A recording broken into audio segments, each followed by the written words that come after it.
Learn Korean one word at a time. Only here at Dae-Hangul.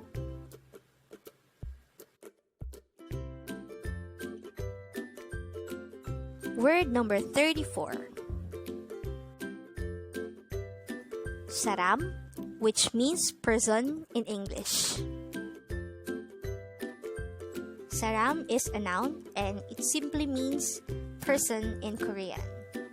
So whenever you hear the word saram in a song, it only means person. Saram could be divided into two syllables. Sa is formed from the combination of the sounds of siyot and a, while ram is formed from the combination of the sounds real, a, and miyom. Saram. And with that, you just learned Saram. And now, let's proceed to the previous 10 words recap. As of now, the previous 10 words are words number 24 to 33. Before our review, remember that our word for today is saram. This is a noun and it means person. Word number 33 is silyahabnida, which means I'm sorry to disturb you in a formal manner.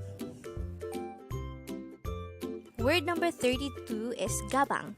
This is a noun and it means bag. Word number 31 is chalbutakturibnida, which means please take care of me in a formal manner. Word number 30 is tobocha, which means see you again. This is not as immediate or urgent as see you later. Word number 29 is idapwa, which means see you later. And this is an immediate and an urgent later. Word number 28 is kanyang, which means just because or an expression that you ask for something for no reason at all. Word number 27 is palli. This is an adverb which tells us to move quickly or fast. Word number 26 is chamkanman. This is the informal and casual version of chamkanmanyo, which means just a second. Word number 25 is komawoyo, which means thank you, and this is just one among the many formal ways of saying thank you. And the last for our review is word number 24, chingo. This is a noun and it means friend. Congrats!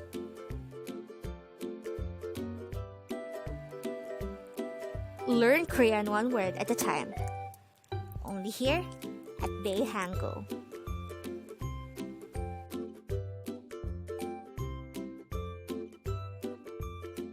Thank you for watching. Don't forget to like this video and subscribe to this channel for more Korean words. See you!